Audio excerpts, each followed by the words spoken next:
ዘንበል ያልክለት ማነው እንደኔ ተቀበልከው ፊትን ያበራለት የተቀበልከው በምሕረት ከጣለም በላይ ከፍ የሚያደርገን አምላክ አለ።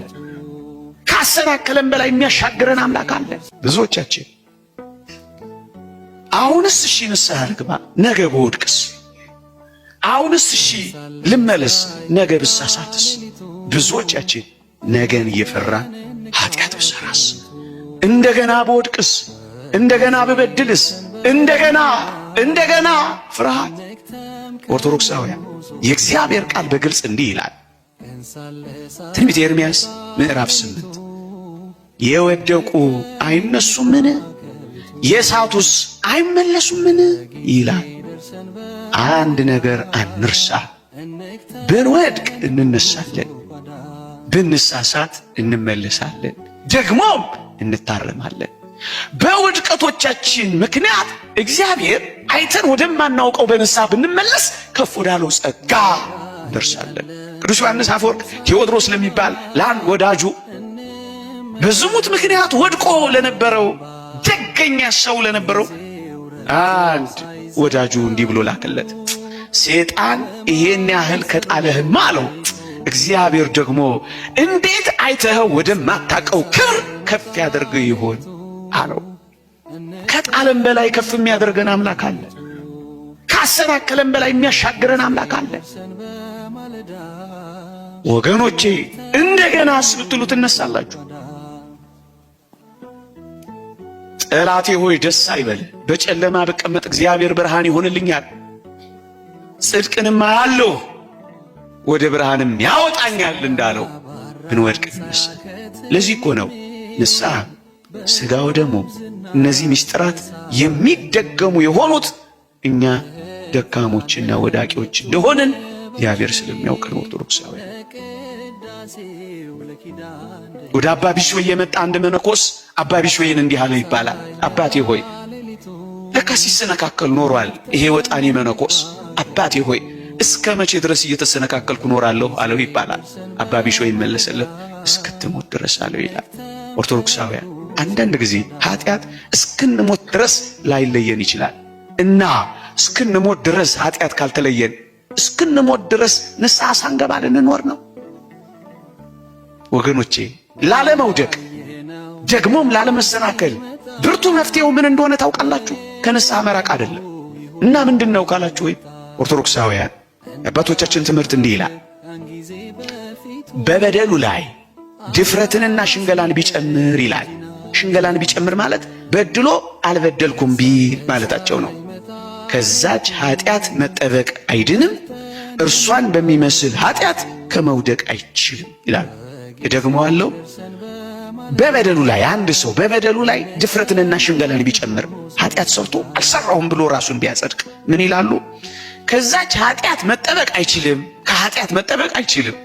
ምክንያቱስ በበደሉ ላይ ንስሐ ሳይገባ ጭራሽ አልበደልኩም ባይሆኗላ ከኃጢአት መጠበቅ አይችልም፣ ከሚመጣው ኃጢአትም አይድንም።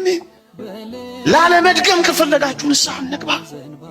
ምክንያቱም ንስሐ ስንገባ ረድኤተ እግዚአብሔር ይቀርበናል፣ የንስሐ አባታችን ይጸልይልናል፣ ቀኖናው ኃይለ እግዚአብሔርን ያቀርብልናል፣ መንፈስ ቅዱስም ይረዳናል። እንደገና እንቆማለን፣ እንደገና እንበረታለን፣ እንደገና እንነሳለን። ወገኖቼ አንዳንዶቻችን ንጹህ ሆነን መቅረብ እንፈልጋለን። ወገኖቼ ይህ የተዘጋጀው መስዋዕት፣ ይህ የተሰራው ስርዓት ለንጹሃን እንዳይመስላችሁ ኃጢአተኞች ለሆን ነው ለኛ። በጣም በሽተኛ ነኝ ካላችሁ ወደ ሐኪሙ ትመጣላችሁ። በጣም ቆሽሻለሁ ካላችሁ ወደሚያነጻው ትቀርባላችሁ። የምንቆርበው በጣም ታማሚዎችና ደካሞች በሽተኞች ስለሆንን ነው፣ ጻድቃን ስለሆንን እኮ አይደለም። ንጹህ እስከመሆን ድረስ አልቀርብም ካላችሁ ግን እመኑኝ አባቶቻችን እንደሚሉት መቼም ንጹህ አንሆንም። የሚያነጻን እዚህ ነው ያለው። እጃችንን እኮ የምንታጠበው በኋላ እንቆሽሽም ብለን እኮ አይደለም፣ እንቆሽሻለን። መቅሰስ የምንበላው እኮ ራት አንበላም ብለን አይደለም፣ ራት እንበላለን። ወገኖቼ ይልቅ የእግዚአብሔር ቃል እንደሚናገረው ኃጢአቱን የሚሰውር አይለማም፣ የሚተዋትና የሚናዘዝባት ግን ምሕረትን ያገኛል ይላል። ከሰወርን ነው የማንለማው። ከተናዘዝንስ እንበረታለን፣ ኃይል እናገኛለን፣ ጸጋ እናገኛለን። ስለዚህ ኃጢአት ብሰራስ ነገ በወድቅስ ብለን መፍራት የለብን። እየሰማችሁ መበርታት። ከዜሮ እንጀምር፣ ከፍ እንላለን። አሁን እንጀምር፣ እንበረታለን። ይልቁንም እንዲህ ባሉ አዳዲስ ዘመናት ራሳችንን አዲስ ለማድረግ የመግቢያው በር ንስሐ ነው ወገኖቼ። እንዳትረሱ ግን የኔና የእናንተ የንስሐ ሕይወት የደጅ ጥናት እንጂ የመለማመጫ ሕይወት እንጂ እግዚአብሔርን ለሚመጥን ቅድስና እናመጣለን ብለናል። ደጅ መጥኛችን መለማመጫችን ብቻ። እንኳን እኔና እናንተ ጻድቁ ኢዮብ እንደተናገረው ፀሐይና ጨረቃ እንኳን ንጹሐን አይደሉም በእግዚአብሔር ፊት። እየሰማችሁኝ ነው? ሳያቋርጡ የሚሽከረከሩ ሳይፎርሹ የሚወጡና የሚገቡ ፀሐይና ጨረቃ እንኳን ለእግዚአብሔር የሚመጥን ንጽሕና የላቸውም። ይልቁንም ኃጢአትን እንደ ውሃ የምንጠጣ የሰው ልጅ ምንኛ ያንስ ይላል። አያችሁ፣ ደጅ መጥኛ ነው፣ መለማመጫ ነው። ራሱ እግዚአብሔር በዚህ ሕይወት ውስጥ ስንኖር ፍጹማን ያደርገናል፣ ንጹሐን ያደርገናል። ንስሐ መግባት እየፈለግን ስንሄድ፣ ከዛስ ኃጢአትን ስንተው፣ ከዚያስ ኃጢአትን ወደ መጥላትና ወደ መጸየፍ ያደርሰናል። አበቃ። መፈለግ አለብን፣ መተው አለብን።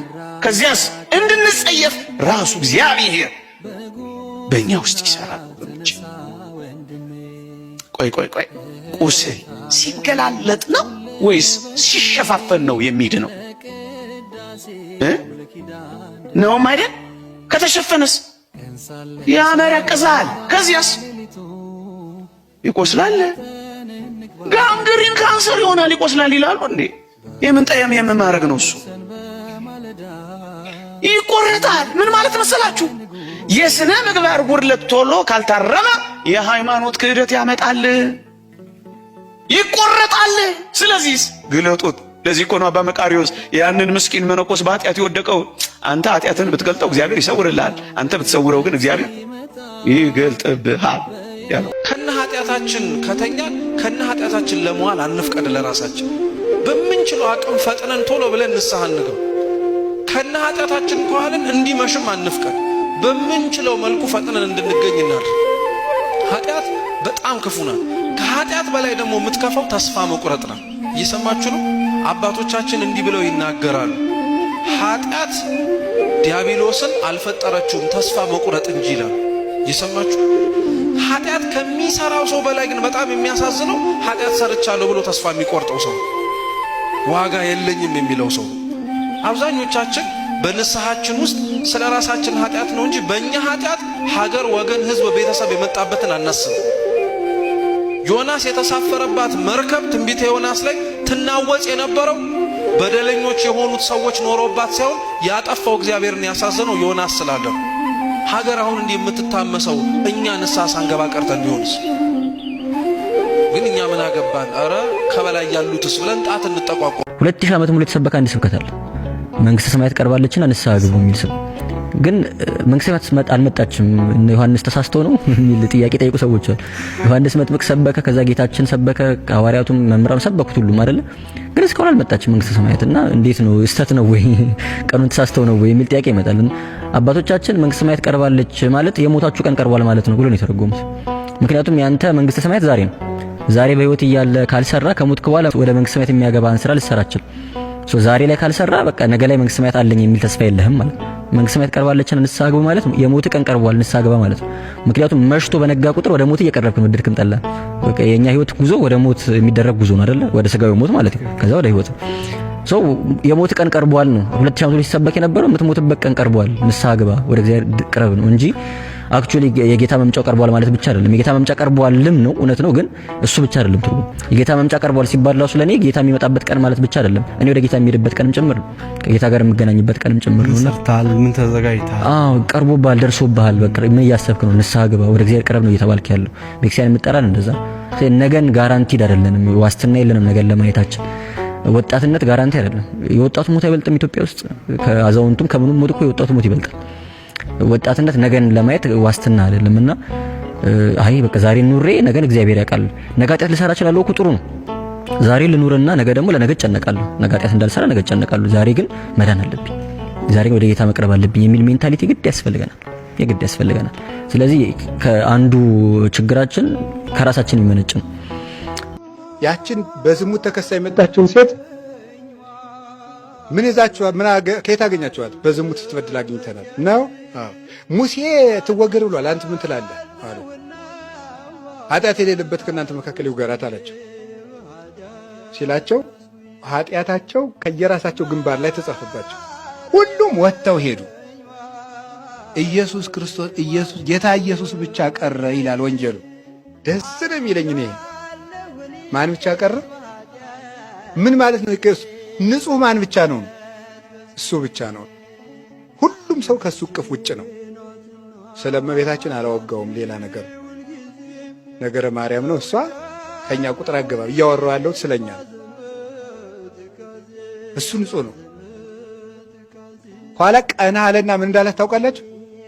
የሚፈርዱብሽ የት ናቸው አላቸው። ምን እንደሆነ ታውቃላችሁ? አንቺስ እንደው ስለነሱ ምን ታያለሽ ነው ጥያቄ። አልቦ ዘእሬ ያለችው እኔ ስለነሱ ኃጢአት አላውቅም ማለቷ።